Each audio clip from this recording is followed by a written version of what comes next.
endokrin. Sistem endokrin itu yang banyak, yang sangat populer ya pada saat sekarang itu. Kita harus mempelajari atau harus berhadapan dengan kasus-kasus yang sangat banyak. Itu nanti adalah sistem biasanya yang berhubungan dengan diabetes ya. Diabetes itu paling banyak karena memang implikasinya sangat luas. Kemudian ilmu-ilmu yang baru itu yang sebutlah mulai berkembang di sekitar era tahun 2000-an atau 2000 ke atas, itu adalah perkembangan di bidang endokrin dengan semakin ditemukannya kelenjar endokrin yang atau hormon-hormon baru yang ditemukan di dalam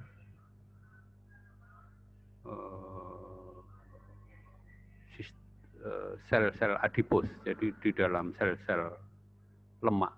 Jadi itu adalah perkembangan yang baru ya. Jadi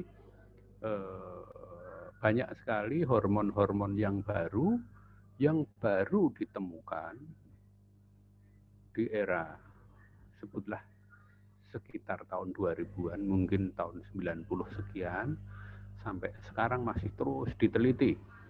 Itu adalah hormon-hormon yang baru diketahui ternyata ya dia itu diproduksi oleh sel-sel lemak. Nah, ini menjadi tantangan ilmu pengetahuan di masa yang akan datang. Mungkin nanti kalau di antara kalian ada yang pengen memperdalam endokrin, ada yang ingin menjadi misalnya subspesialis atau konsultan atau ahli di bidang itu, ya mungkin apa yang saya sampaikan ini sebagai apalah namanya, sebagai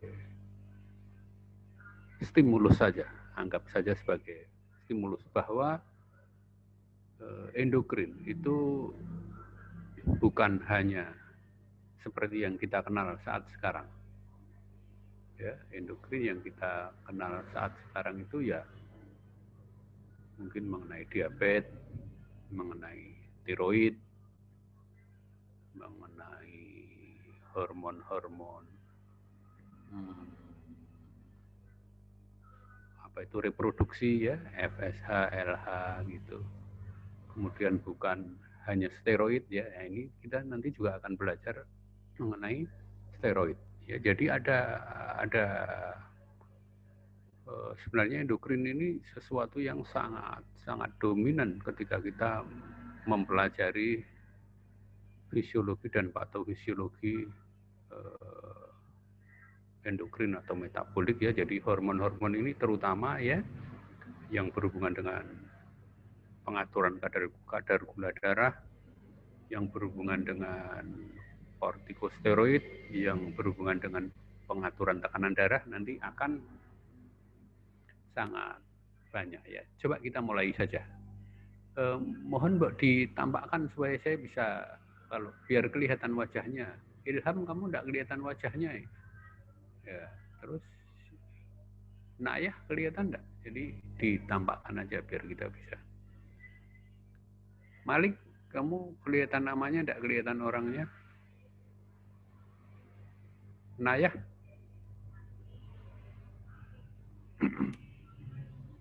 Ya, kalian hidupkan aja kameranya supaya saya bisa mengenali, kalau ketemu kan bisa. Ya, slide-nya siapa yang mau ya. Oke, kita mulai. Naya 094 ada enggak Naya? Malik, kamu mana Malik? Namanya tertera di sini tapi tidak ada orangnya.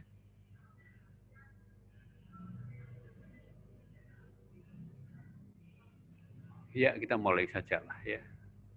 Kalian boleh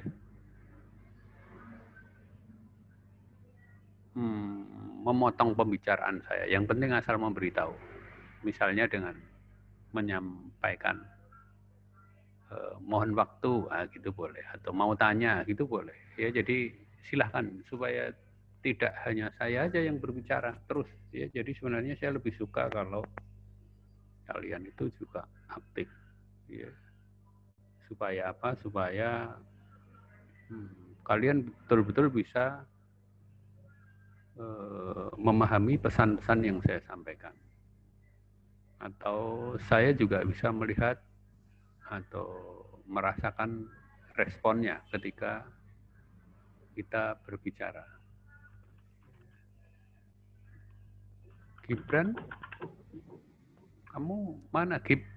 Di situ ada namamu tapi tidak tampak orangnya.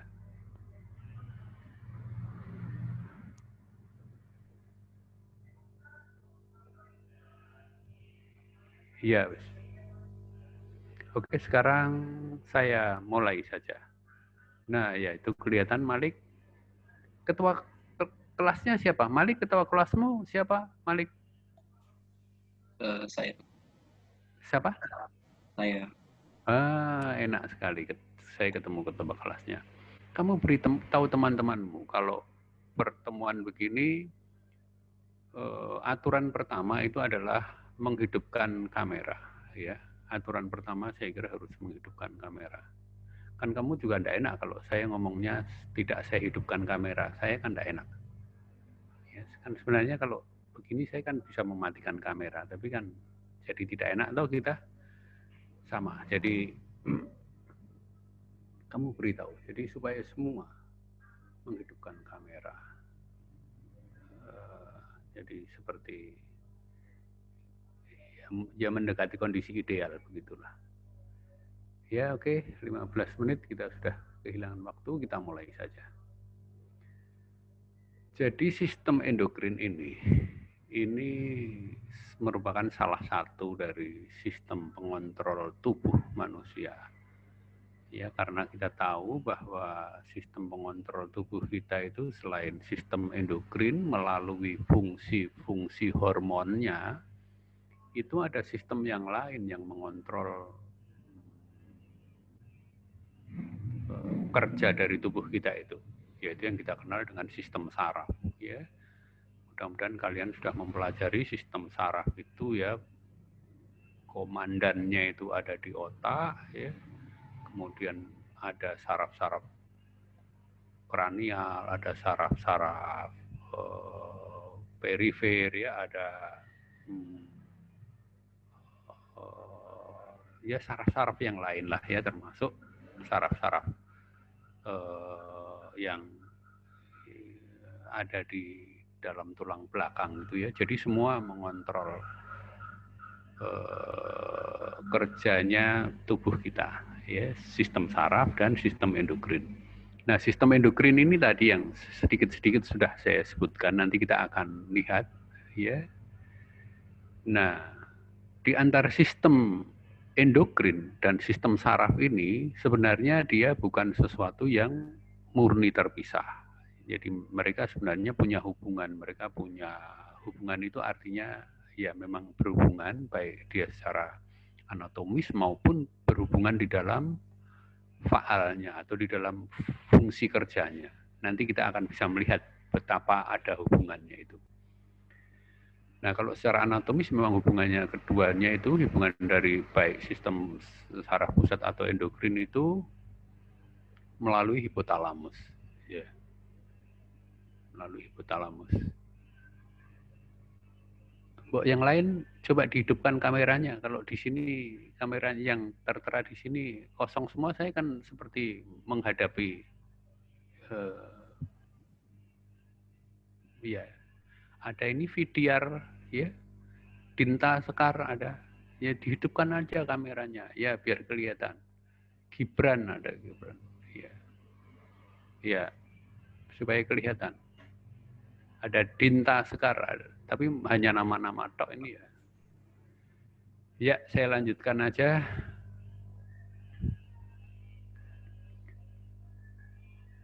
Ya, yang berikutnya adalah bahwa rangsang, ya, rangsangan-rangsangan yang mengganggu ya sistem saraf pusat, itu akan memberi respon dengan cara perubahan-perubahan ya atau efek yang muncul yang ditampakkan oleh sistem endokrin ya atau sebaliknya. Jadi perubahan-perubahan di dalam hal-hal hormonal itu juga akan direspon oleh sistem saraf. Ya, jadi begitulah kira-kira kalau kalian sudah mempelajari anatomi maupun fisiologi, terutama ini adalah fisiologi, kita akan bisa melihat keterkaitan dari dua sistem ini. Ya, slide berikutnya. Ya, slide. Ya, ini. Jadi sistem endokrin, ya, fungsi sistem endokrin ini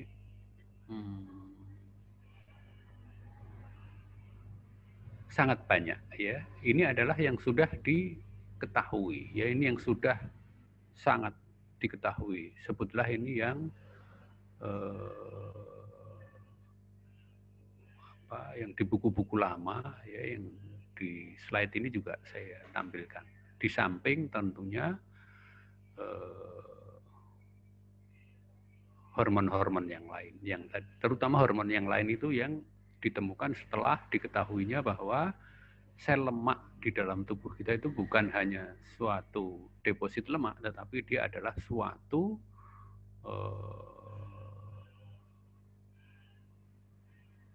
kelenjar atau ya suatu kelenjar atau sel yang bisa memproduksi hormon. Itulah yang ilmu yang sekarang yang sedang berkembang, ya, berkembang pesat, banyak diketahui. Tapi kita mungkin untuk kalian, setidaknya kalian ini dulu lah, ya.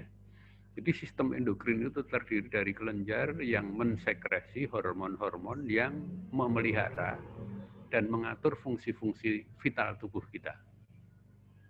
Misalnya yang pertama adalah respon untuk mengatasi atau menghadapi atau merespon terhadap adanya misalnya stres atau cedera, ya. Jadi itu dia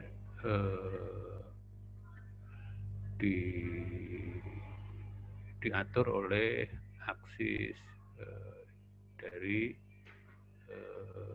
hipotalamus, hipofise, dan adrenal. Jadi ada yang disebut sebagai aksis, ya, di buku-buku naskah aslinya itu lebih sering disebut sebagai HPA. Aksis, hipotalamus, pituitary, dan adrenal, atau ya kalau dalam bahasa Indonesia yang sering ya hipotalamus, hipofise, adrenal. Ya, biasanya respon ini lebih banyak misalnya berhubungan dengan salah satunya adalah hormon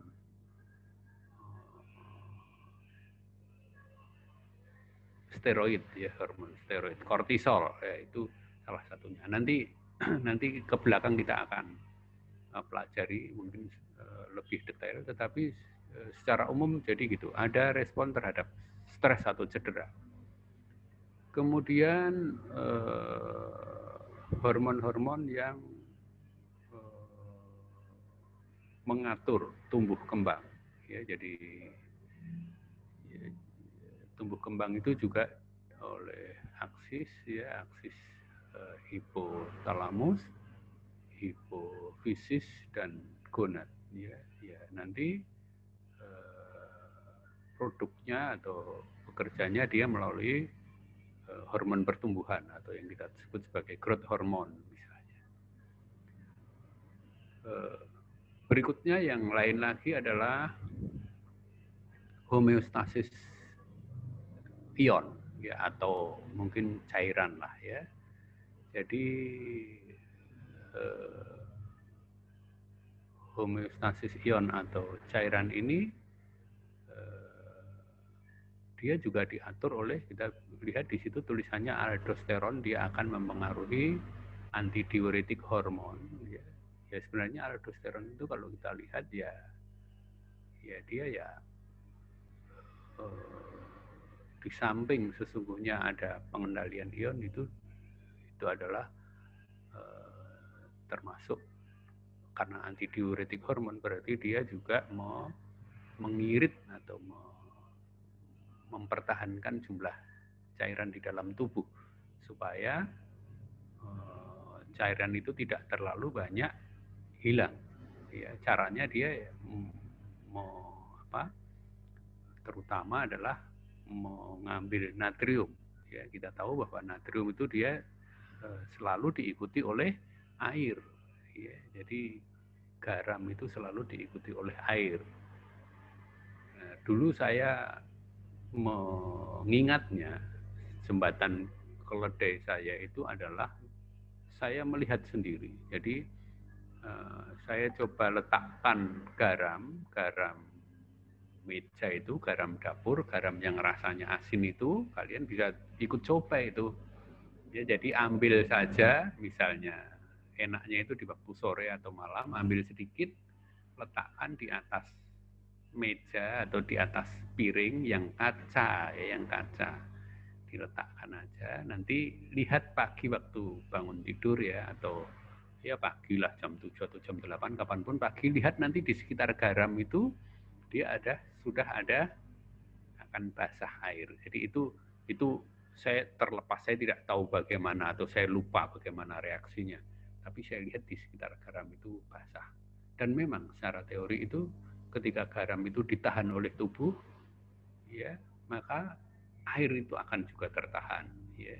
Jadi kalau kita melihat orang yang misalnya udim bengkak-bengkak itu ya, itu salah satunya adalah karena memang tertahannya cairan. Ya.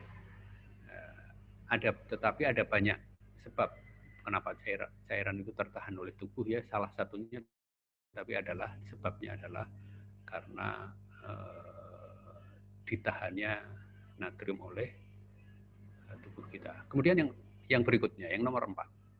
Yang nomor 4 itu adalah sistem reproduksi. Ya, kita tahu bahwa sistem reproduksi itu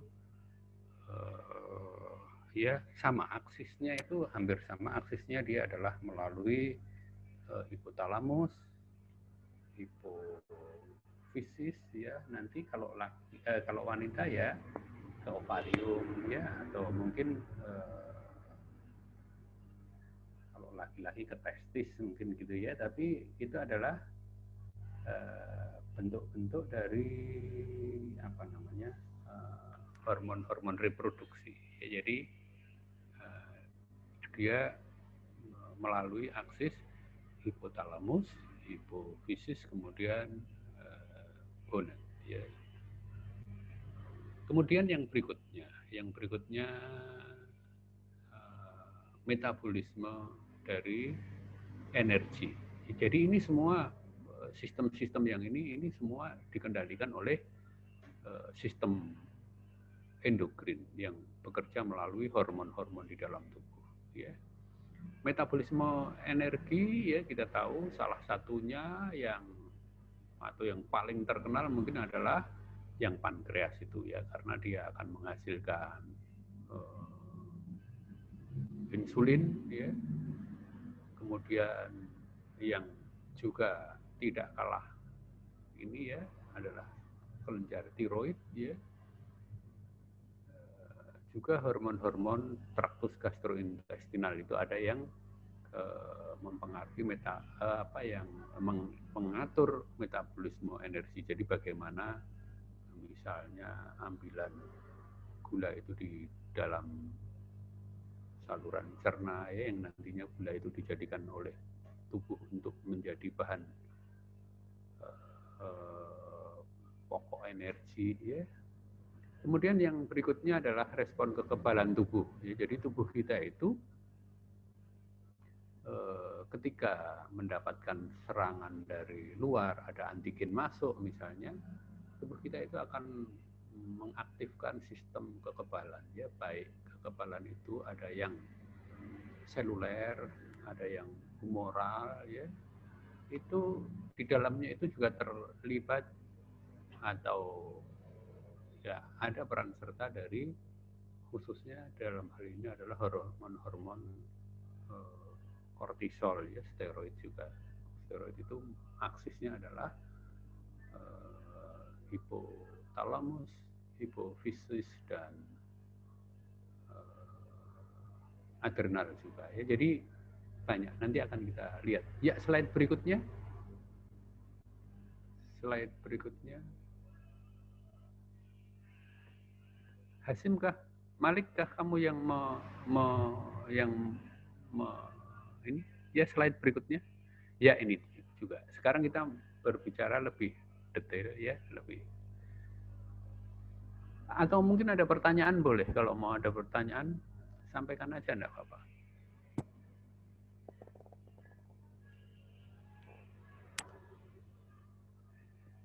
Ya. Dinda, kamu bertanya enggak? Atau Gibran, kamu bertanya enggak, Gibran?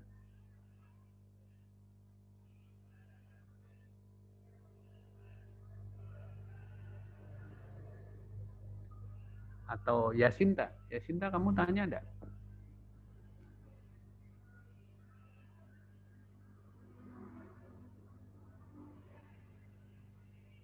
Enggak.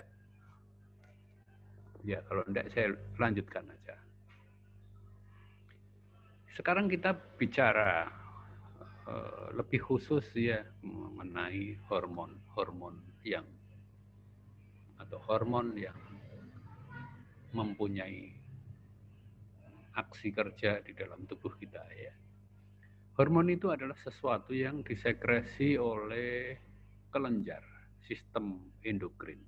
Ya, jadi tadi sistem endokrin tadi kan sudah, nanti kalian baca detailnya ya, karena tidak mungkin saya untuk menyampaikan satu persatu, nanti akan terlalu dangkal ya.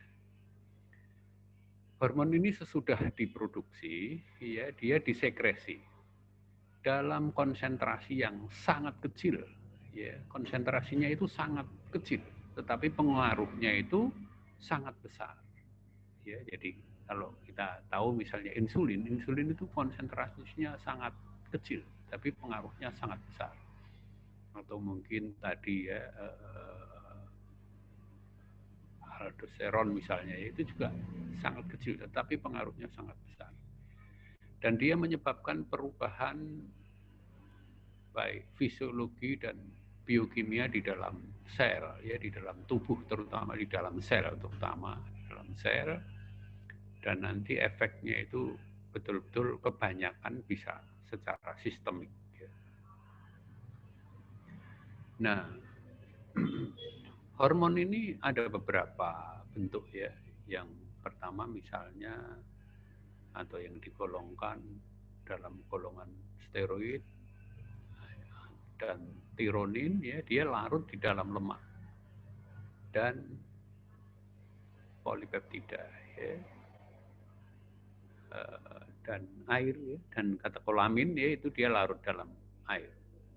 Jadi ada yang larut dalam lemak, ada yang larut di dalam air. Jadi mereka punya struktur hormon itu yang larut di dalam lemak atau larut di dalam air. Kemudian ada bentuk lain ya, yaitu bentuk glikoprotein. Glikoprotein itu dari namanya aja kita sudah tahu bahwa itu adanya perpaduan dari protein dan glukosa dan bentuk-bentuk karbohidrat ya, jadi bentuk glikoprotein. Ya, slide berikutnya.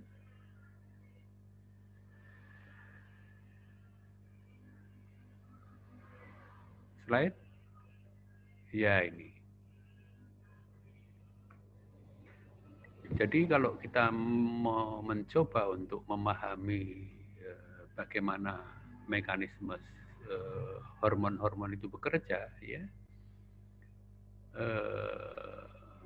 sebenarnya mereka itu kebanyakan bekerja itu sulit kalau kita mengatakan mulainya di mana, itu sulit karena hormon ini bekerja secara siklik begitu ya. Jadi secara siklik, secara apa namanya, kayak ada perputarannya. Jadi sepertinya kita tidak bisa mengetahui ujungnya. Tetapi karena kita sedang belajar, ya anggap saja bahwa pusat pengendalinya itu di otak. Ya, anggap saja, atau di hipotalamus lah. Ya. Meskipun nanti di dalam pengaturannya itu kadar hormon di dalam darah atau kadar zat yang dipengaruhi di dalam darah itu sesungguhnya yang bekerja sebagai perangsang hormonnya. Ya, jadi supaya kalian pahami ya bahwa kadang-kadang misalnya insulin itu apakah kerjanya dia mengikuti misalnya perintah otak menyuruh hipotalamus menyuruh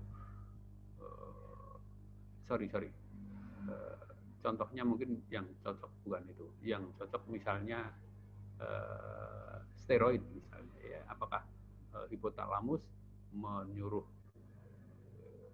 hipofisis, kemudian hipofisis menyuruh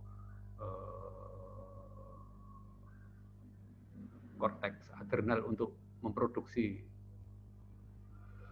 hormon-hormon steroid? Kan sesungguhnya tidak begitu. Ya, yang terjadi adalah bahwa ada rangsangan, nah, misalnya alergen misalnya, atau rangsangan apa, sehingga itu sampai rangsangan itu nanti akan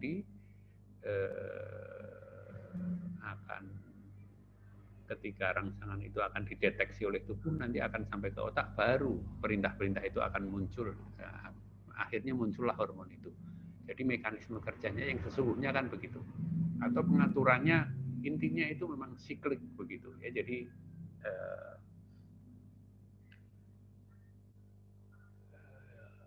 yang penting kalian paham bahwa mereka itu bekerja secara siklik ya. Tetapi kalau di dalam teori-teori itu banyak dianggap begini. Tadi kan aksisnya hipotalamus, hipofisis, adrenal misalnya. Jadi bukan berarti hipotalamus itu mengendalikan segala-galanya, tapi justru kadang-kadang kondisi tubuh itulah yang menjadi stimulus untuk hipofisis itu memulai pekerjaannya, sehingga nanti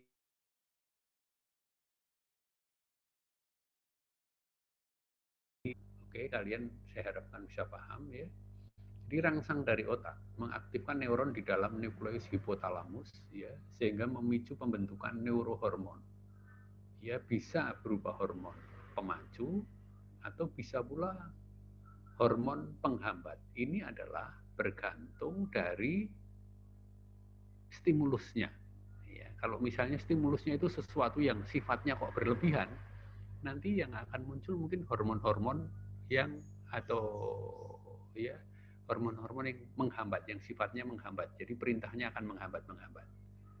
Jadi, atau kalau misalnya yang pemicunya adalah menunjukkan adanya kekurangan-kekurangan, nanti mungkin sesudah kondisi itu dideteksi oleh otak, nanti otak itu mungkin akan memerintahkan untuk melepaskan hormon pemacu gitu, sehingga akan selalu tercipta keseimbangan. Kira-kira begitulah. Nah, kemudian hormon-hormon ini akan dilepas di dalam pembuluh darah, sistem portal ya, sistem portal di antara hipotalamus dan hipofise, dan akhirnya akan mencapai sel di dalam kelenjar hipofisis ya. Sesudah itu hipofisis ya, bawahnya akan merespon dengan melepas hormon-hormon tropik ya, yang nantinya akan diangkut bersama darah menuju kelenjar sasaran. Di kelenjar mana ya, misalnya apakah di kelenjar-kelenjar misalnya gonad atau di kelenjar-kelenjar adrenal ya. Nah, nanti disitulah akan terjadi produksi hormon. Nah, sedangkan hormon ini nanti akan menampakkan aksinya sesuai dengan sesuai dengan rangsangannya tadi, sebagai antisipasi dari rangsangan itu tadi. Hormon ini bekerja pada hipotalamus dan hipofisis dan memodifikasi sekresi hormon. Intinya begitu. Ya, intinya nanti. Ya, lanjutkan slide berikutnya. Ya, ini sudah. Nah, sistem endokrin ini bisa dianggap mengalami gangguan atau mengalami sakit atau yang kita sebut sebagai kelainan pada sistem endokrin atau penyakit pada sistem endokrin ini bisa terjadi melalui beberapa mekanisme. Yang paling gampang adalah gangguan primer konsentrasi hormon.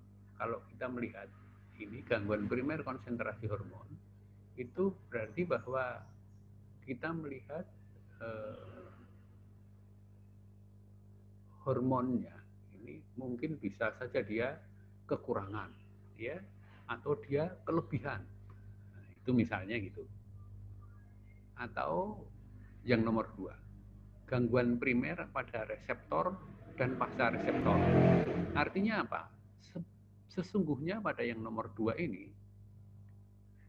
hormonnya itu jumlahnya cukup,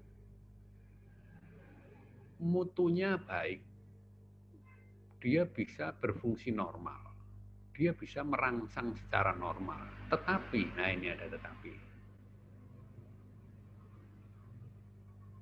mekanisme hormon ini tidak bisa berlangsung baik.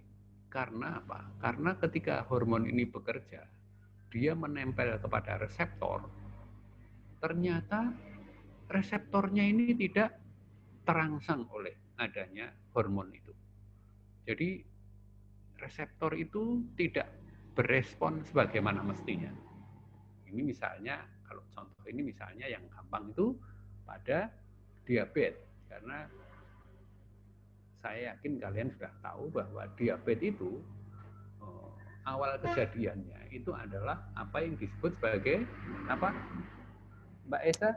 Apa diabetes itu, mekanisme awal kejadiannya diabetes itu apa yang terjadi? Kekurangan hormonal, apa gangguan reseptornya?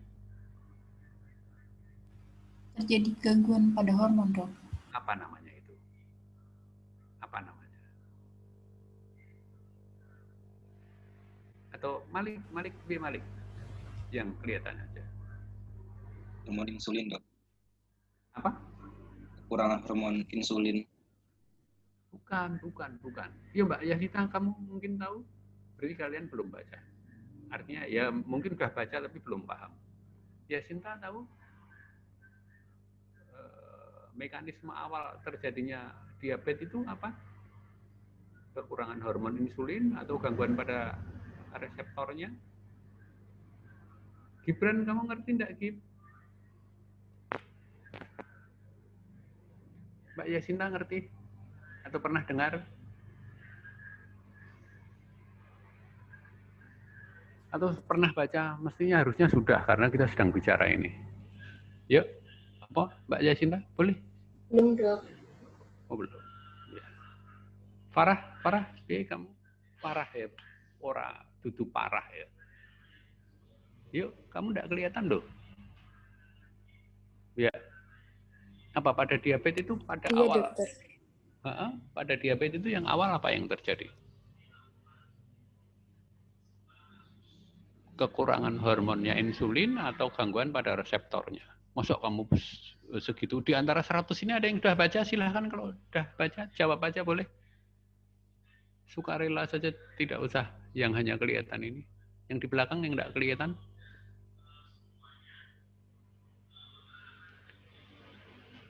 Ya dah, kalau tidak ada yang jawab ya saya beritahu aja. Jadi kalau gangguan yang primer pada reseptornya itu contoh yang klasik yang sangat mendunia, sesungguhnya kalian harus ngerti, semua dokter harus ngerti. Itu adalah gangguan reseptor insulin.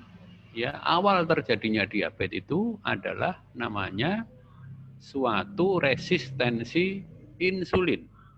Yang siapa yang mengalami resistensi insulin itu ya reseptornya. Reseptornya itu tidak terangsang oleh insulin. Nah, nanti kita akan bicarakan di belakang. atau pasca reseptor. Misalnya reseptornya sudah dirangsang, oke, dia bekerja, kemudian pekerjaannya itu kan harusnya masuk ke step berikutnya, step berikutnya, step berikutnya, sehingga akhirnya ada aksi dari sel itu. Ya, tetapi itu tidak berhasil. Itu namanya pasca reseptor yang terganggu. Jadi ketika ada insulin, insulinnya sudah ditangkap oleh reseptor pada sel, reseptornya bekerja, tetapi urutan berikutnya atau teman berikutnya yang bertugas berikutnya itu tidak bekerja. Sehingga sel itu tidak berhasil mengambil gula dari dalam darah. Nah, gitu. Sehingga terjadilah, nah itu misalnya terjadi pasca reseptor. Oke, ya mudah-mudahan kalian sudah mulai paham ya. Kemudian yang berikutnya, gejala klinis yang tampak pada pasien penyakit endokrin bisa dikenali dengan memahami aktivitas metabolik hormonnya. Ya, jadi misalnya pada hipertiroid dan hipotiroid, misalnya ya, hipertiroid. Nah, misalnya tiroid misalnya, hormon tiroid adalah salah satu hormon yang berhubungan dengan penggunaan energi tubuh. Ya, jadi dia sangat menggunakan energi tubuh. Kalau tiroidnya sangat banyak, terjadi hipertiroid, kira-kira apa yang bakalan terjadi? Kira-kira tubuh itu akan sangat aktif. Ya, jadi kadang-kadang pasien-pasien ini akan tampak aktivitasnya, aktivitas banyak, energinya itu akan tampak. Contoh yang paling gampang, pasien-pasien gini biasanya kulitnya itu akan teraba hangat. Ya, kulitnya teraba hangat, keringatnya banyak. Jadi dia kayak orang yang sangat aktif. Kayak kita ketika berolahraga misalnya gitu kan, badan kita jadi hangat, keringatnya jadi banyak. Itu adalah contohnya. Jadi sekali lagi bahwa penyakit-penyakit karena gangguan hormonal ini bisa dilihat, bisa dipahami, bisa dikenali dengan cara kita mengenali aktivitas metabolik hormonnya. Ya. Jadi kalau misalnya kayak yang contoh paling gampang itu hipertiroid lah. Oke, nanti kita lihat lainnya. Ya, slide berikutnya.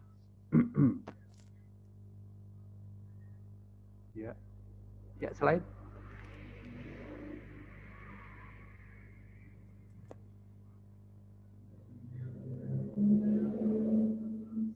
Slide-nya ya. Kemudian biasanya karena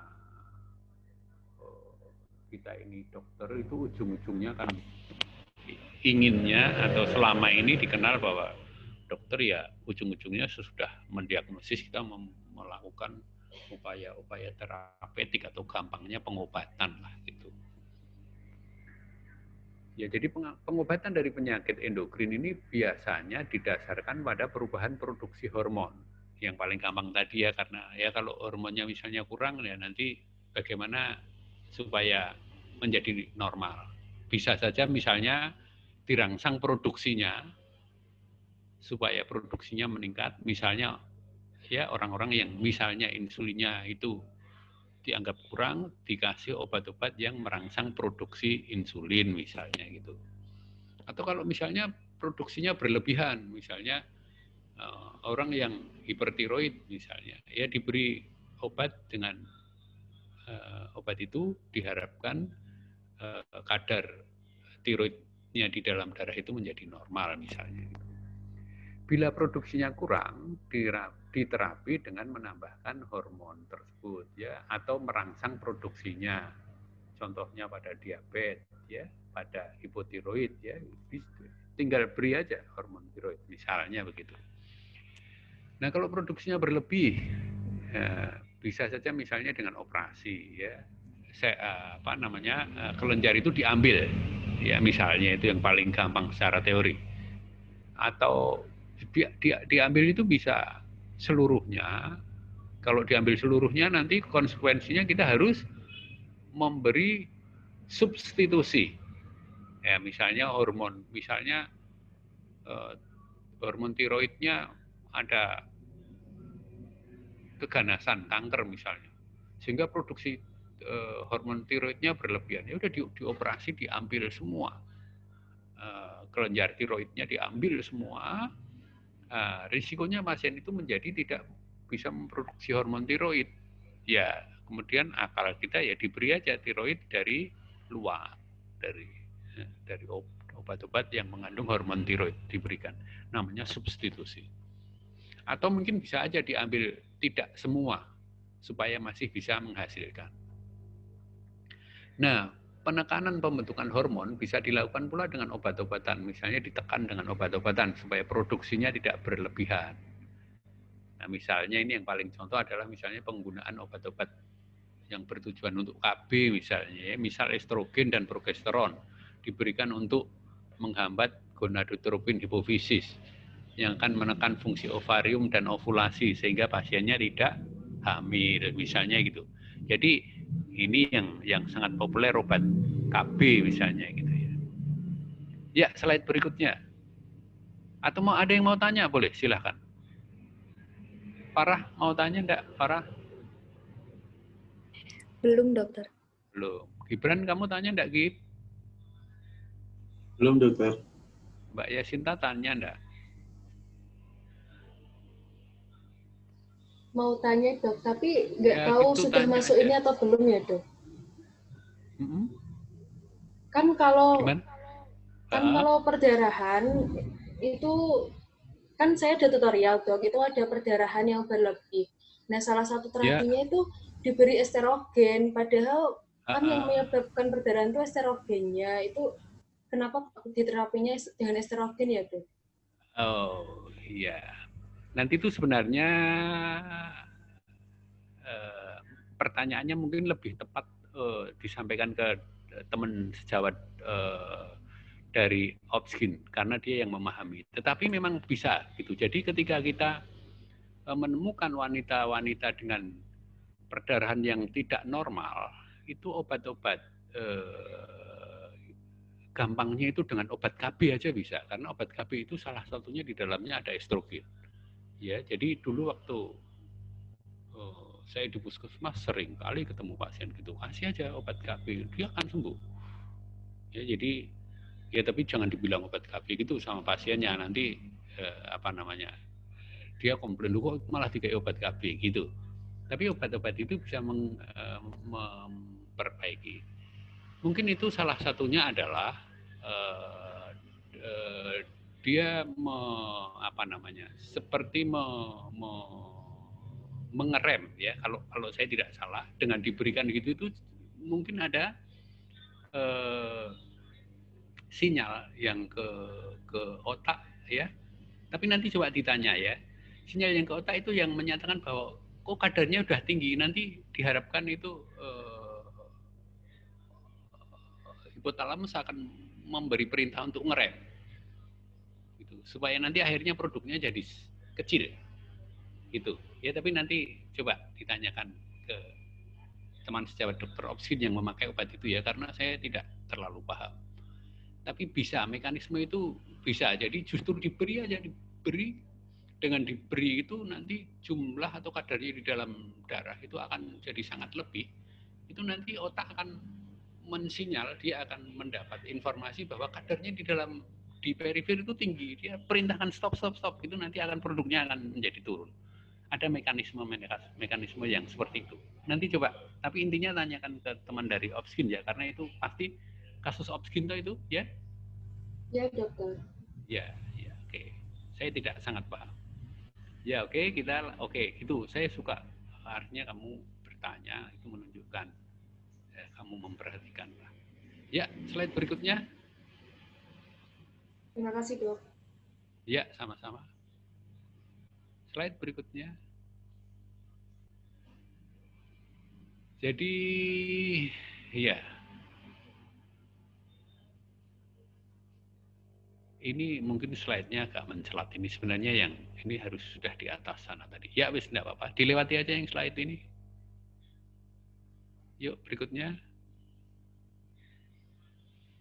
Ya, ini adalah contoh-contoh. Ini mungkin bisa menjelaskan yang tadi. Ya, kita lihat. Ini adalah gambaran yang di atas. Itu adalah hipotalamus yang seperti ada dua matanya, itu adalah hipofisis atau pituitary, ya. Yang di bawah itu adalah kelenjar-kelenjar penghasil hormonnya. Kita lihat gambar yang A dulu. Itu ada hipotalamus, dia memproduksi corticotropin releasing hormone. Dia nanti itu akan mempengaruhi hipofisis, ya. Kemudian hipofisis akan mengeluarkan hormon adrenokortikotropin, ya, yang nanti hormon itu akan memerintahkan atau akan mempengaruhi korteks adrenal untuk memproduksi kortisol. Ya, kalau kita lihat urutannya begitu, ya, kalau kita lihat urutannya. Tetapi ya ini yang penting bahwa ini kita lihat bahwa itu kan suatu lengkung, ya, suatu lengkung gitu. Jadi suatu siklus, ya, suatu siklus. Biasanya di dalam kejadian sehari-hari itu yang terjadi adalah apabila kadar kortisol di dalam darah itu rendah, ya, nah itu dia itu kadarnya itu akan dideteksi baik oleh kortikotropin, baik oleh hipotalamus ataupun oleh hipofisis. Jadi akan ada feedback atau akan ada pemberitahuan ke hipotalamus dan hipofisis yang menyatakan bahwa kortisol itu rendah. Ya, sehingga hipotalamus akan memerintahkan hipofisis, ya, dan hipofisis akan memerintahkan korteks adrenal lewat pengeluaran ACTH supaya memproduksi kortisol. Nah, nanti kortisolnya akan jadi meningkat, tidak negatif lagi. Itu kan di situ itu kan tandanya negatif, ya. Nanti akan jadi meningkat. Kalau dia sudah meningkat, nanti dia akan terdeteksi, akan mensinyal, ya, akan memberitahu, ya, akan diketahui oleh hipotalamus maupun hipofisis bahwa oh kortisolnya ini sudah tinggi, ini berarti sudah cukup. Nah, gitu. Jadi nanti hipotalamus tidak akan memerintahkan lagi hipofisis, atau hipofisis juga tidak akan memproduksi ACTH lagi. Sudah cukup, sudah kortisolnya di dalam darah sudah cukup, sudah tidak usah produksi lagi. Begitu. Itu ada siklusnya. Sama dengan yang gambar B. Yang gambar B itu juga siklusnya begitu. Hanya bedanya dia itu adalah feedback yang positif. Ya, kalau feedback negatif, kalau yang nomor A atau gambar A dan yang gambar C, ya, yang C itu kan mekanisme pembentukan atau pengaturan hormon tiroid, ya. Jadi hipotalamus akan mengeluarkan tirotropin releasing hormone, ya. Nanti tirotropin releasing hormone itu akan, ini yang gambar C, ya, akan mempengaruhi hipofisis. Kemudian hipofisis akan mengeluarkan hormon thyroid stimulating hormone, TSH. Nah, TSH itulah nanti yang akan mempengaruhi tiroid untuk memproduksi hormon tiroid atau yang kita kenal sebagai tiroksin. Ya. Itu kalau kita lihat, kalau kita belajar mekanismenya. Tetapi yang terjadi itu biasanya dimulai dari kondisi atau kadar hormon itu di dalam darah, di dalam tubuh kita, ya. Misalnya hormon tiroidnya itu rendah, tiroksinnya di dalam darah itu rendah, tiroksin itu akan memberitahu kondisi kadar tiroksin yang rendah itu akan diketahui oleh hipofisis. Nanti hipofisis dia akan mengeluarkan TSH. Akhirnya diproduksi TSH, kemudian TSH-nya mempengaruhi tiroid, tiroid memproduksi tiroksin, tiroksinnya akan meningkat. Nah, nanti kalau sudah meningkat, kadar yang tinggi di dalam hipofisis itu akan menghentikan produksi TSH-nya. Jadi begitu.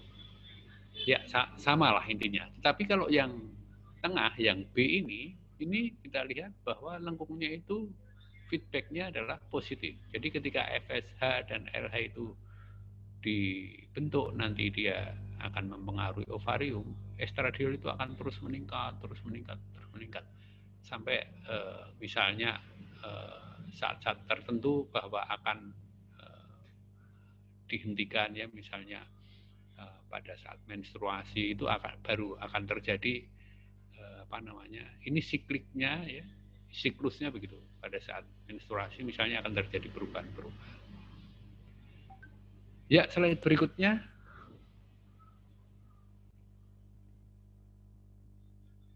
Nah, ini yang saya kira ini juga sangat penting ya. Jadi kita di awal tadi kita itu banyak membahas mengenai hormon-hormon ya yang diproduksi oleh suatu kelenjar, kemudian menunjukkan aksinya.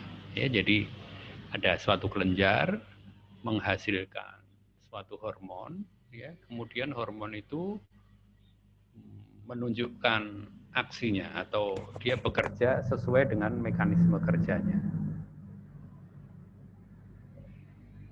Nah, berikutnya kita ini akan melihat ya, ini adalah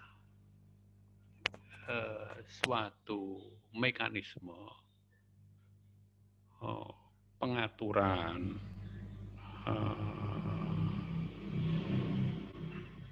cairan tubuh ya, kemudian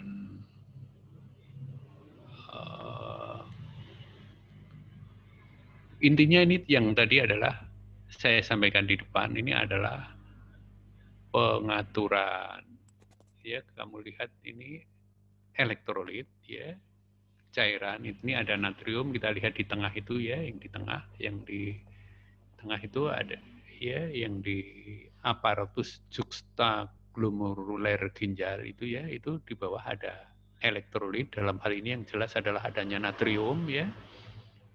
Kemudian ada cairan tubuh ya, jadi cairan, ada air, ada elektrolit. Ini diatur oleh aldosteron atau dipengaruhi oleh aldosteron yang diproduksi oleh korteks adrenal, tetapi ini ya, mekanisme ini tidak bukan dikendalikan oleh suatu aksis tadi, misalnya hipotalamus, hipofisis tadi tidak ya. Kita bisa lihat dari nomor 1, dan ini adalah yang kita kenal sebagai kalian harus mengenali ini ya. Ini adalah satu slide yang saya paling suka waktu saya seumuran kalian mahasiswa. Saya sudah menghafalkan, saya memang menghafalkan slide ini, dan ternyata memang slide ini sangat berguna sampai sekarang. Dan ini adalah slide yang sangat berguna terutama pada penanganan hipertensi ya, hipertensi.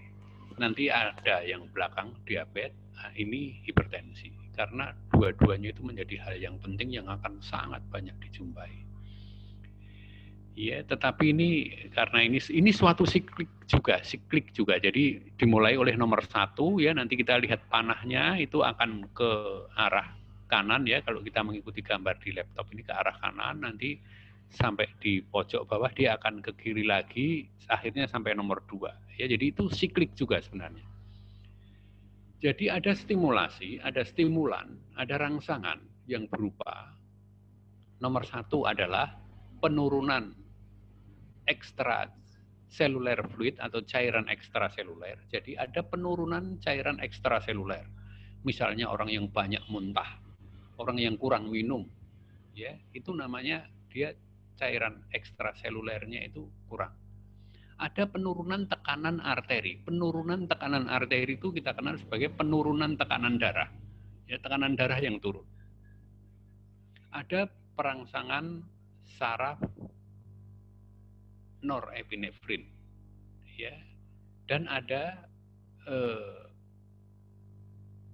penurunan dari konsentrasi natrium pada urin, ya. Kondisi-kondisi yang di nomor 1 itu nanti akan mempengaruhi ginjal, khususnya di dalam aparatus juxtaglomeruler, sehingga ginjal ini akan mengeluarkan apa yang disebut sebagai renin.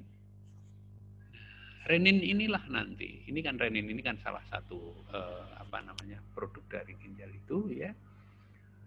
Ini nanti akan mengubah substrat renin yang dihasilkan oleh hepar, ya, menjadi angiotensin 1. Kalian lihat itu, ya, ada tanda panahnya, ya, menjadi angiotensin 1.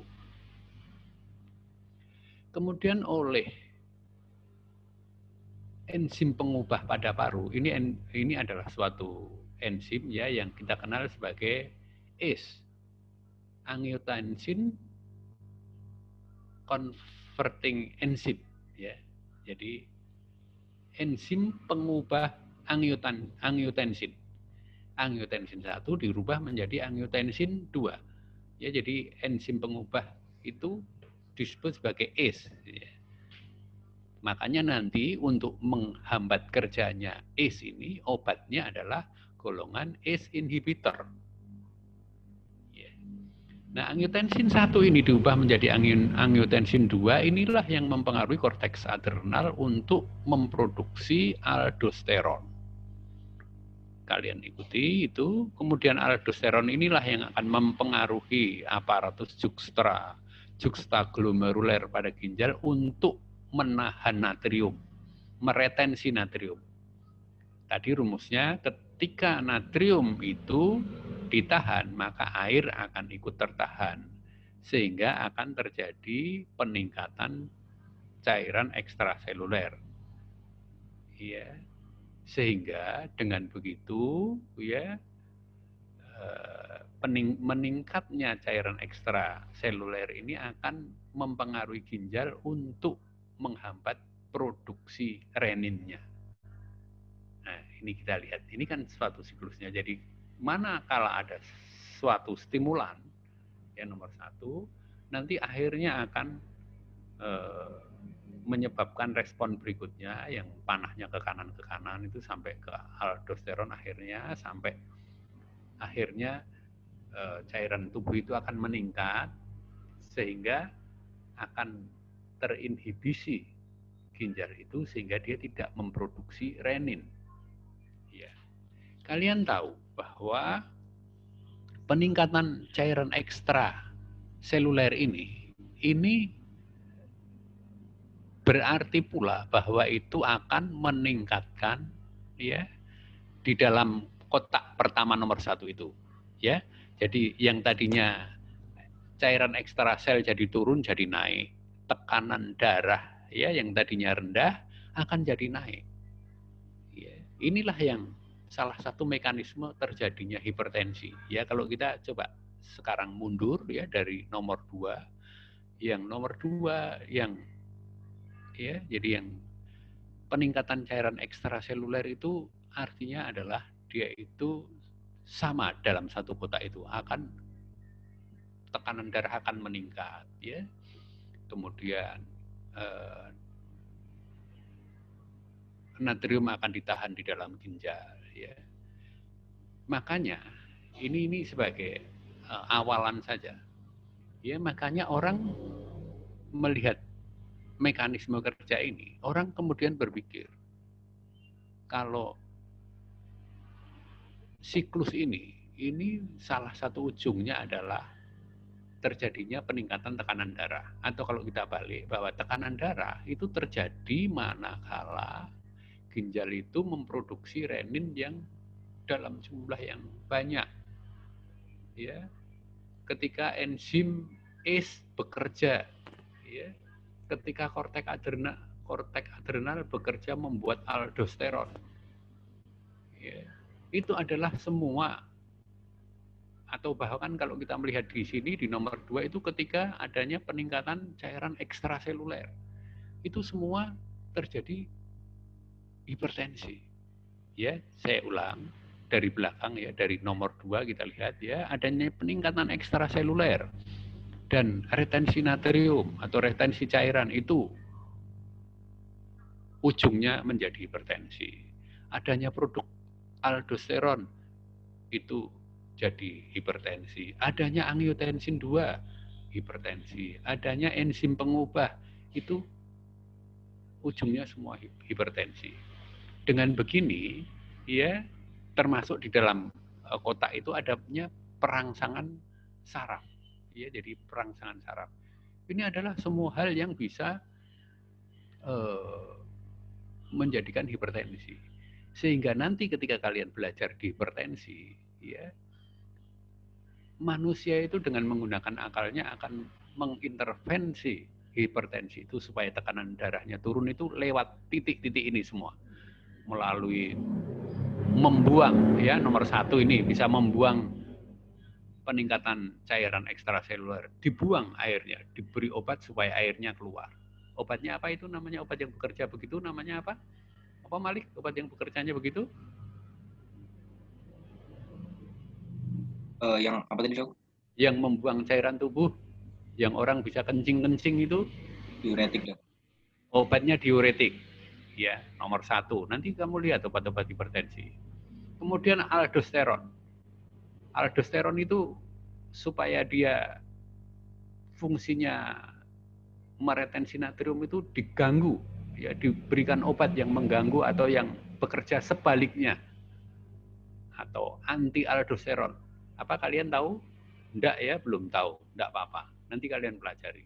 Namanya golongan spironolakton. Ya, obat-obat yang itu. Kemudian angiotensin 2 diganggu pula atau dibuatkan lawannya. Apa obat yang melawan angiotensin 2? Kalian sudah belajar hipertensi apa belum? Apa golongan obat atau obat-obat yang mengganggu angiotensin 2? ARB, Dok. Ya, betul sekali, kamu pinter. Mudah-mudahan kamu paham. Angiotensin reseptor blocker. Ya, jadi diblok dia supaya tidak kerja. Kemudian yang berikutnya kalian harus tahu ini ya. Enzim pengubah atau ACE. Apa obatnya? Diberi apa? Saya Ya, diberi ACE inhibitor. Ya, jadi ada angiotensin reseptor blocker, ada inhibitor, ada blocker, itu kan manusia aja bikin nama. Mau dibikin nama blocker, mau dibikin nama anti, mau dibikin nama inhibitor, sama aja. Ya, kemudian ada obat-obat yang merangsang saraf norepinefrin. Diberi obat apa kira-kira? Kalau kalian ngerti berarti pintar tenan. Apa? Apa? Malik, kowe ngerti tak, Malik? Apa obat-obat yang menghambat rangsangan saraf norepinefrin? Atau itu simpatetik ya, obat-obat yang menghambat fungsi simpatetik apa? beta blocker. Iya, berarti kamu ngerti sudah, alhamdulillah. Ya, jadi ternyata dari sini yang dulu waktu saya belajar seusia kamu, saya nggak begitu paham. Tapi lama-lama karena saya senang ini ya, oh berarti ternyata sudah saya pelajari semenjak saya mahasiswa. Dan obat-obat baru, ACE inhibitor itu kan muncul baru-baru ini aja. Ternyata sudah pernah saya pelajari tahun 80 sekian. Ya, dan sekarang muncul obat-obat barunya ya, dari ini. Oke, kalian paham. Ini intinya saya menceritakan bahwa ada pengaturan hormon-hormon ini yang tidak lewat kelenjar endokrin. Ya. Ya, berikutnya, slide berikutnya. Oke, mudah-mudahan kalian tidak lupa ini. Atau ada yang mau tanya ini, karena ini menurut saya penting. Oke, silahkan kalau sampai di antara kalian mau tanya.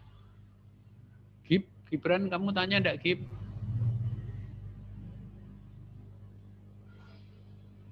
Cukup, dokter. Cukup. Ya. Mbak Esa, kamu tanya enggak, Mbak Esa? Mbak Esar? Cukup, Dok. Cukup. Farah, tanya enggak, Far? Iya. Bisa enggak menampilkan Cukup, misalnya gambarnya yang lain, bukan saya bosan sama yang tampak gambarnya enggak, tapi mungkin sebenarnya kalau bisa tampak yang lain lebih. Saya kan kenalnya jadi bukan hanya berlima ini aja. Ya, slide berikutnya. Oke ya, mudah-mudahan kalian paham. Nah, ini ya. Ini adalah contoh dari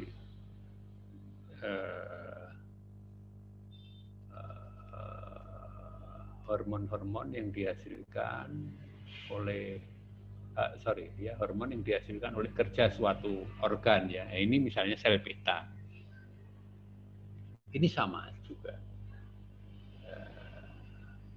Kalau kita belajarnya sel beta menghasilkan insulin gitu ya, itu ya nanti insulin akan mengambil glukosa dari pembuluh darah ya, kemudian glukosa itu akan digunakan oleh sel otot ya, sebagian disimpan di lemak atau disimpan di hepar misalnya gitu toh. Ya, tapi ini kalau kita lihat gambar ini sebenarnya kita membacanya ketika kadar glukosa di dalam darah itu terdeteksi rendah ya oleh tubuh kita ya, kemudian sel beta ini akan mengeluarkan insulin ya. Nanti insulin itu akan mengambil gula di dalam darah ya. Kemudian gula itu sebagiannya dipakai di otot, sebagian disimpan di sel lemak, karena gula itu kita tahu sebagiannya juga disimpan dalam bentuk lemak ya, atau di dalam hati ya. Dia akan diubah ya disimpan lah. Atau mungkin kalau kita melihat contoh yang lainnya lagi ini ya, kelenjar paratiroid yang menghasilkan hormon paratiroid ya, itu diproduksi manakala tubuh kita itu kekurangan kalsium ya. Jadi kita lihat di sini kalsium itu diambil dari makanan ya, yang diserap oleh tubuh dari usus ya, kemudian masuk di dalam pembuluh darah, nanti oleh tubuh kita itu kalsium itu akan disimpan terutama di tulang ya, terutama ya ginjal ya, atau saluran cerna. Itu semua adalah tempat-tempat menyimpan. Tapi sebenarnya sekali lagi kita membacanya adalah manakala kalsium di dalam darah kita rendah ya, kelenjar paratiroid itu akan dikeluarkan oleh hormon paratiroid, akan dikeluarkan oleh kelenjar paratiroid sehingga akan mengambil kalsium dari makanan, sehingga nanti itu akan mencukupi kebutuhan atau kadar kalsium di dalam darah ya, kemudian sisanya itu akan disimpan. Jadi begitulah kira-kira ya. Nanti detailnya kalian baca sendiri ya, di buku patofisiologi bisa, di buku ajar juga beberapa bisa. Mungkin kalian akan lebih paham. Ya, berikutnya, slide berikutnya. Ya, ini tadi. Tadi ada yang hormon itu produksi ya, ketika kadarnya di dalam tubuh itu rendah, misalnya gitu. Ya, atau misalnya kondisi yang sebaliknya ya, misalnya gitu. Artinya pengaturannya itu lewat apa yang disebut sebagai feedback atau mekanisme umpan balik tadi yang kita lihat tadi. Tetapi ada juga hormon-hormon itu yang diproduksi itu secara siklik ya, secara siklik. Jadi inilah contohnya ya. Jadi namanya siklus sirkadian atau irama sirkadian ya. Jadi hormon kortisol ini kita lihat jamnya yang di bawah ini ya, jamnya dan kurvanya kita lihat, perhatikan. itu kira-kira paling tinggi dia itu kadarnya di dalam tubuh kita itu di waktu pagi hari. Makanya pagi hari itu kita bugar ya, sesudah bangun tidur itu salah satunya adalah karena peranan hormon ini. Ya, mekanisme jaga tubuh kita terjaga atau kesadaran kita, kondisi secara umum kita itu baik di pagi hari sekitar jam 8 karena disitulah puncak produksi kortisol salah satunya ya, bukan hanya semata-mata ini.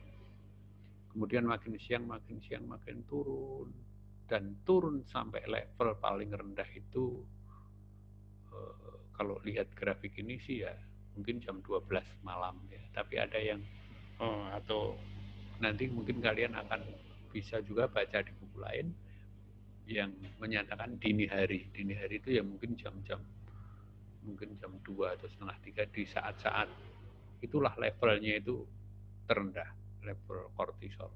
Tapi sesudah itu nanti akan mulai naik, mulai subuh dia mulai naik, pagi naik sampai pagi.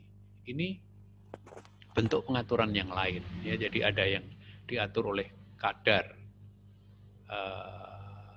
misalnya tadi ya, kadar zat perangsangnya. Kalau dia rendah nanti hormonnya akan diproduksi, tapi kalau ini secara siklik. Coba slide berikutnya. Oh bukan ini ya. Ya, yang slide berikut. Sorry, udah ini aja dulu ya. Ini dulu. Ya coba stop dulu. Mungkin saya. Yang berikutnya itu pengaturan yang sifatnya siklik itu juga pada hormon gonadotropin ya, FSH/LH tadi ya. Jadi dia itu akan diproduksi terus meningkat. Misalnya nanti pada waktu tertentu dia akan meninggi ya, misalnya di saat ovulasi ya, FSH/LH itu biasanya di dalam siklus haid dia akan tiba-tiba meninggi. Tidak ada di gambar ini. Tidak ada di gambar ini memang mungkin saya lupa mau ininya. Dia akan meninggi ya. Jadi FSH/LH itu akan meninggi pada kira-kira hari ke-14 atau hari ke-15 siklus haid, sehingga pada saat itu ya itu sebenarnya terjadi ovulasi ya. Nah ini yang tadi ya, dia biasanya supaya siklus ini rusak, tidak terjadi ovulasi, biasanya diberikan obat-obat KB misalnya. Jadi ya nanti kalian coba pelajari, di buku ada. Nanti kalau kalian belajar Robskin juga kalian akan memahami. Ya sekarang kita balik dulu. Balik slide-nya kita mundur dulu coba. Nah, ini adalah tadi yang saya di awal sempat tanyakan tadi. Itu lihat nomor 1 itu di situ ada gambar reseptor ya, yang hurufnya seperti huruf P itu begini itu ya, huruf V itu adalah gambar reseptor ya. Insulinnya dibuat berbentuk seperti segitiga itu. Jadi ini adalah mekanisme pengambilan glukosa di dalam darah oleh sel ya, atau efek insulin on glucose uptake. Jadi pengambilan glukosa oleh karena efek mekanisme kerja insulin. Ini yang saya harapkan dengan ini kalian bisa membayangkan. Ketika terjadi apa yang disebut, ya sebentar, saya cerita ini dulu aja. Cerita gambar ini ya. Jadi kita bisa lihat nomor 1 itu ketika ada insulin, ya insulin akan nempel di reseptor, ya. Kemudian reseptor itu akan bekerja di fase berikutnya. Kita lihat fase nomor 2, nanti fase nomor 3 ya, ada yang namanya GLUT, ya ada vesikel yang mengandung glukos transporter ya, jadi GLUT4 itulah ya. Nanti GLUT4-nya itu akan menempel di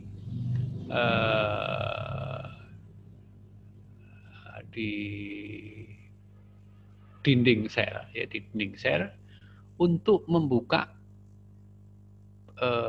pintunya itu, untuk membuka atau memberi jalan masuknya glukosa dari dalam darah, yaitu kita lihat yang gambar merah-merah itu glukos di dalam darah, itu dia akan menjadi masuk di dalam sel. Ini adalah halo? Ya, adakah yang mau tanya? Oh, enggak ya? Sorry. Iya. Jadi kita bisa lihat itu, ini adalah mekanisme kerja insulin. Kita diberi gambaran ya bahwa beginilah cara kerja insulin. Kita lihat, ulangi lagi ya. Nomor 1, ketika ada insulin di dalam darah, ya insulin itu akan menempel pada reseptor insulin yang ada di dinding sel. Ya, kemudian akan memicu reaksi-reaksi berikutnya, itu yang disebut sebagai pasca reseptor ya. Nanti kalian pelajari sendiri apa itu, karena tidak mungkin saya sampaikan di sini, mungkin terlalu lama. Sampai akhirnya nanti akan mempengaruhi glukos transporter GLUT4 itu ya, dia akan membukakan jalan untuk masuknya glukosa dari dalam darah ke dalam sel, sehingga kadar glukosa di dalam darah kita itu menjadi terkendali atau dalam batas normal. Ini mekanisme pengontrolannya. Ya. Nah, sudah. Ada yang tidak paham dengan gambar ini atau ada yang mau tanya dulu dengan gambar ini? Muhib? Hib, kamu paham dengan gambar ini? Ini ada yang namanya sulit saya baca, KGRBG. SHI ini agak sulit saya membacanya, apa ini? Halo? Halo? Iya, dokter. Ya, piye? Namamu siapa, Sin? Bukan Sina, Sin Taeyong. Hah? Sina, dok, SHINA. Oh, Sina, bukan Laras, Sin Taeyong, bukan ya? Bukan, dok, beda. Ya. Ya, piye, kamu paham enggak dengan gambar ini? Oh, itu tentang efek insulin, dok. Ya. Ya, wes. Ya, wes. Ya, jadi yang lain Muhib, kamu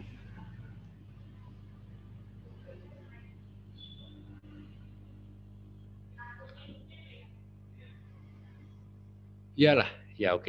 Kalau kalian sudah paham ya, jadi bagaimana diabetes itu terjadi? Saya kira, loh kok dipateni? Siapa mau KGRB?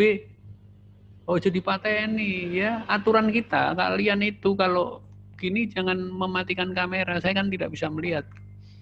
Atau enaknya dimatikan semua aja kameranya, ben podo rak weruhe. Ya kalian itu hidupkan. Ya.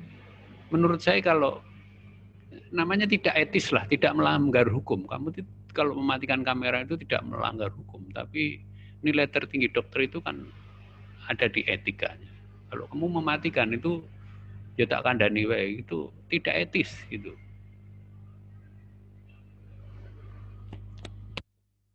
Ya. Nah, mekanisme awal ya saya lanjutkan. Saya harapkan waktu kita sedikit, jadi saya efektifkan, kalian konsentrasi. Yang terjadi pada diabetes yang fase awal itu yang disebut sebagai resistensi reseptor terhadap insulin. Ya, jadi ketika lihat gambar di nomor 1 dekat panah, ya, ketika insulin itu dirangsang oleh ketika reseptor itu dirangsang oleh insulin, itu mekanisme kerja yang nomor 2, nomor 3, dan nomor 4 itu tidak terjadi. Sehingga nomor 5 pun itu tidak terjadi. Artinya apa? Artinya kadar glukosa di dalam darah itu tinggi terus. Karena kadar gula itu tidak mau masuk ke dalam sel. Ya, karena apa? Karena reseptornya itu resisten. Dia tidak terangsang oleh nempelnya insulin. Nah, dengan kondisi itu tubuh kita itu tidak tahu dia kalau ada resistensi insulin itu enggak tahu. Tubuh kita itu taunya ya kadar glukosanya masih tinggi. Dengan kadar gula yang masih tinggi, tubuh itu membuat insulin terus. Dibuat terus, sehingga kadar gula darahnya tinggi, tetapi konsentrasi atau kadar insulin di dalam darahnya itu juga tinggi. Itu apa namanya? Kasus apa itu? Kondisi yang begitu itu namanya? Itu yang dikenal sebagai hiperinsulinemia atau ya hiperinsulin. Tubuh kita itu banyak insulinnya. Itu pada saat awal terjadinya diabetes itu begitu. Nah, berikutnya buka slide-nya. Ini slide terakhir mudah-mudahan. Ya, slide. Nah, ini ya, kita bisa lihat ini. Ini adalah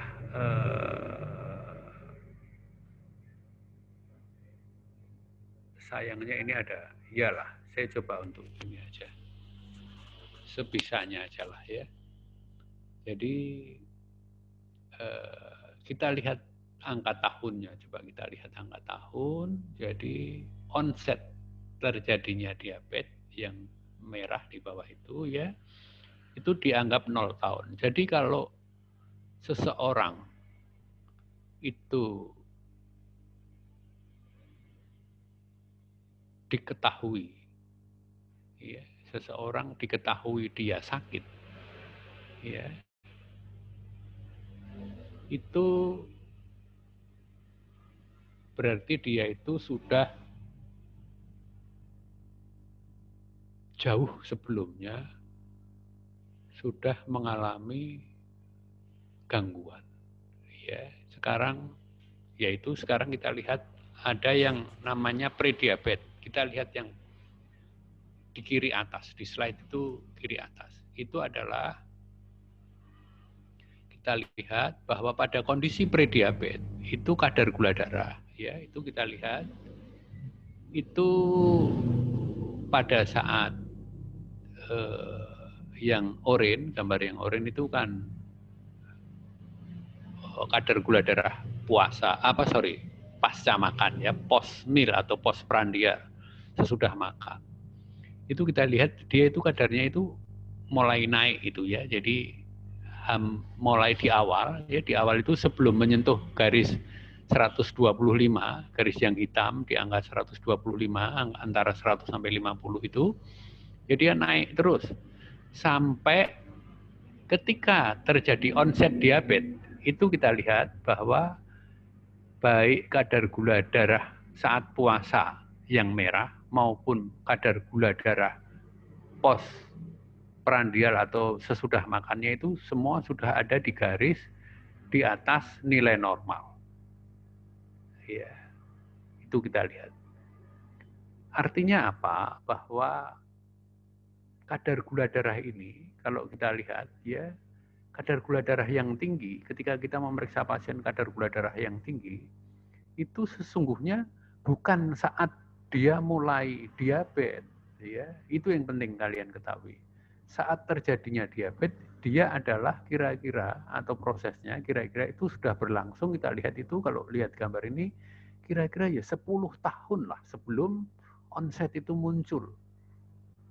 Ya, sebelum onset, saya katakan sebelum onset muncul. Ya. Nah, biasanya pasien-pasien kita itu datang itu ketika kadar gula darahnya itu sudah tinggi. Kita lihat sebutlah mungkin sudah di atas 200 sesudah makannya atau sudah di atas atau mendekati angka itu. Jadi kita bisa melihat pasien-pasien itu kadang-kadang datang ketika di garis antara kotak yang oranye sama kotak putih di sebelah kanannya. Ya, jadi kira-kira sesudah 10 tahun dari onset diabetesnya.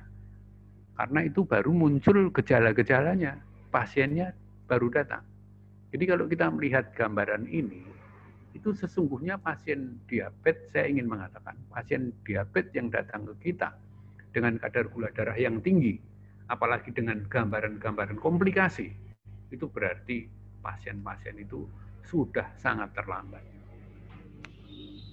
Ya, artinya apa? Artinya ya dokter itu kalau menangani diabetes, dia harus betul-betul mengedukasi pasiennya. Supaya apa? Supaya pasien itu ngerti bahwa dia itu datangnya itu sesungguhnya sudah terlambat. Sehingga yang harus dilakukan itu adalah all out, dia harus sungguh-sungguh untuk mengendalikan kadar gula darahnya. Karena kalau enggak, kenapa? Kalau enggak itu nanti yang akan muncul di tahun ke-15 atau ke-20, ya, di tahun ke-15 atau 20 atau tahun ke-30 itu yang terjadi ya hanya komplikasi-komplikasinya saja.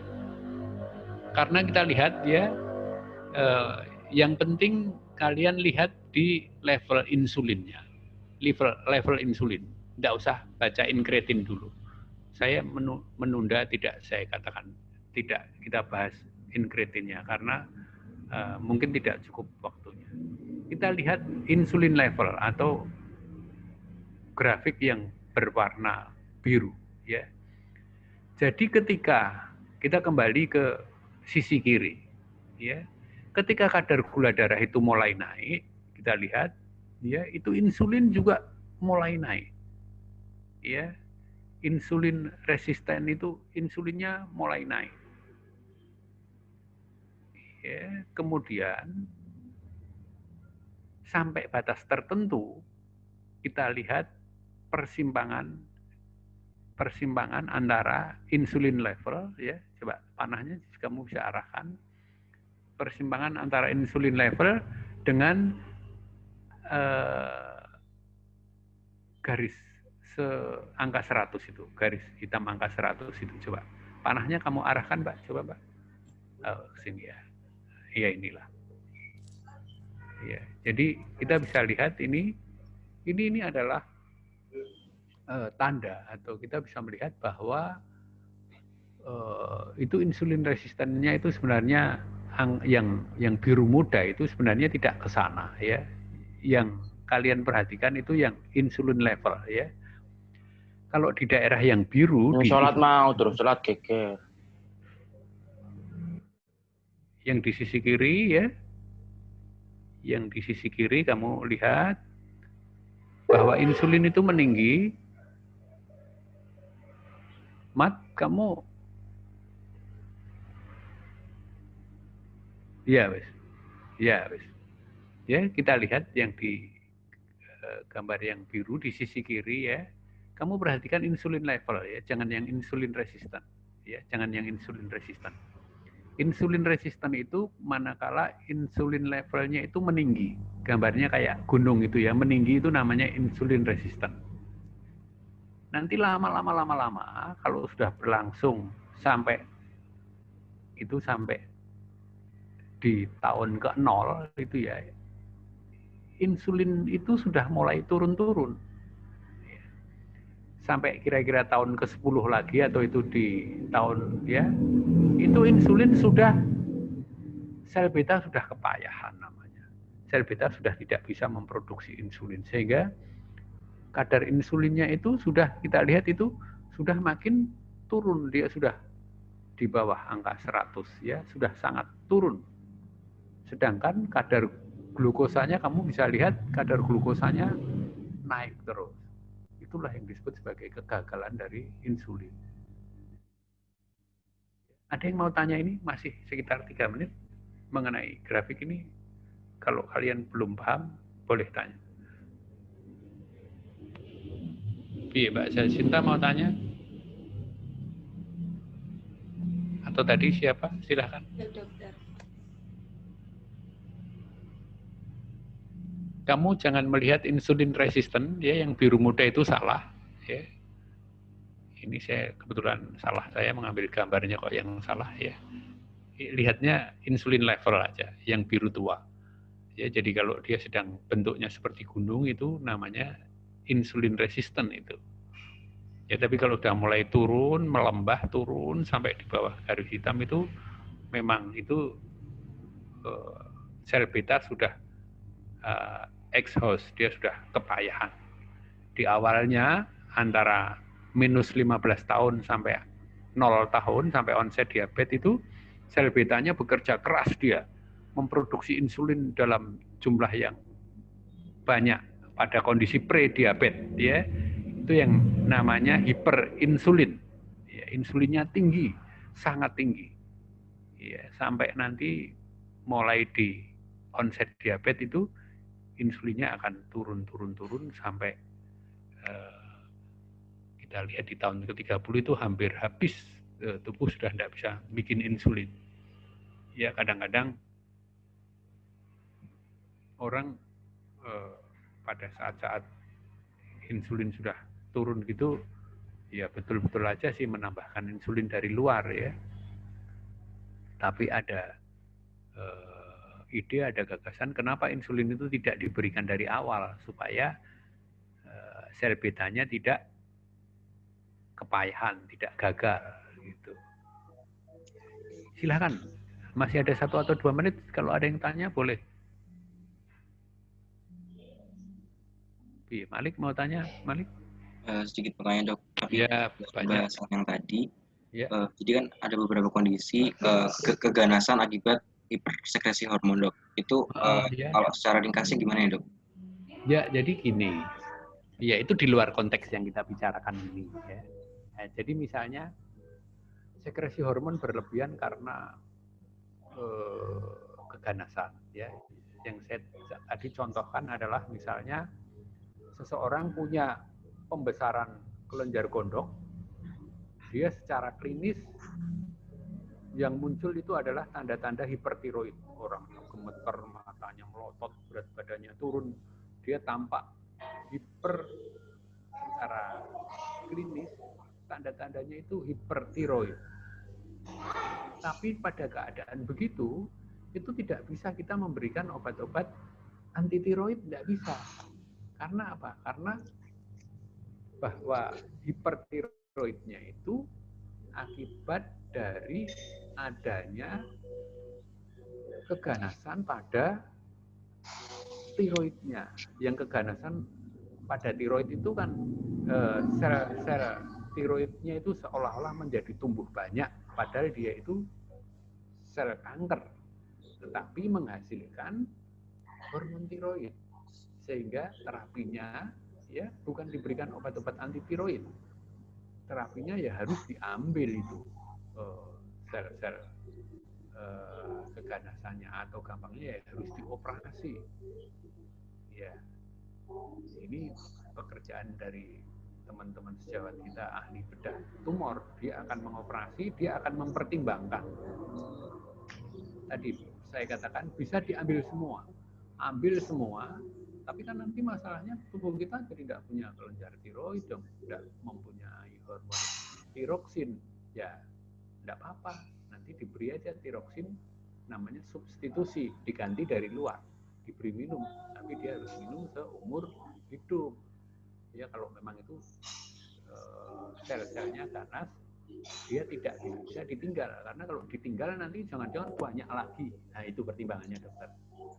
Atau misalnya kok kebetulan dokter melihat bahwa di situ, oh ini ada bagian yang secara PA, patologi anatomi ya, oh ini sel kankernya terbatas pada daerah tertentu. Artinya ada sel-sel kelenjar tiroid yang normal yang masih bisa ditinggal. Nah, ambil yang ganas-ganas karena dia misalnya pada stadium awal, ya stadium mungkin 1-2 misalnya awal, ambil aja yang bagian ada tumornya itu. Tentunya ini tidak sesederhana yang saya sampaikan, ada teknisnya. Ambil semua yang ada tumornya sampai betul-betul bersih, tidak ada yang ketinggalan. Yang ditinggal itu yang normal. Nah, dia nanti bisa memproduksi hormon tiroksinnya atau hormon tiroidnya. Itu kira-kira, itu maksudnya gitu. Ya dok, tadi kan berarti kalau dokter Joko yang jelaskan itu hipersekresinya sebagai komplikasi dari keganasan ya dok. Yang ingin saya tanyakan tadi, akibat dari hipersekresi yang menyebabkan keganasan dok, itu bagaimana? Hipersekresi yang menyebabkan keganasan? Apakah ada dok? Enggak. maksud saya itu ya itu tadi. Jadi ada kondisi-kondisi keganasan. Karena sel-sel tumor itu kan sifat dasarnya mirip dengan sel aslinya. Ya, dia memproduksi juga gitu. Sehingga kalau dalam konteks yang ini secara klinik kita ngobatinya bukan diberi anti tiroid. Kalau diberi anti tiroid kita akan gagal. Terapinya ya harus dioperasi, diambil itu yang begitu-begitu sel-sel tumornya yang tidak benar itu ambil. Ya pengambilan itu tadi kadang bisa sebagian kalau memang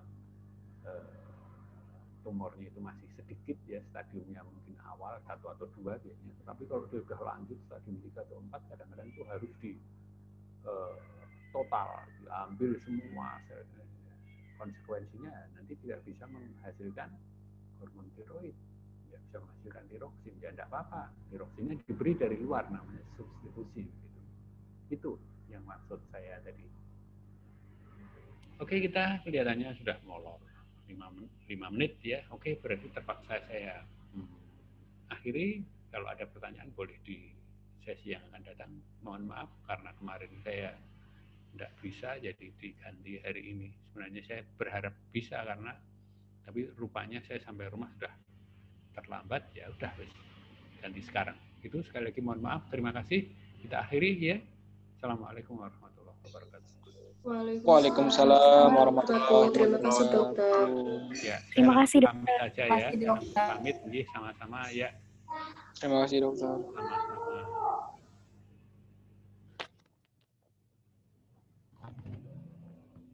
Terima kasih dokter, sehat selalu.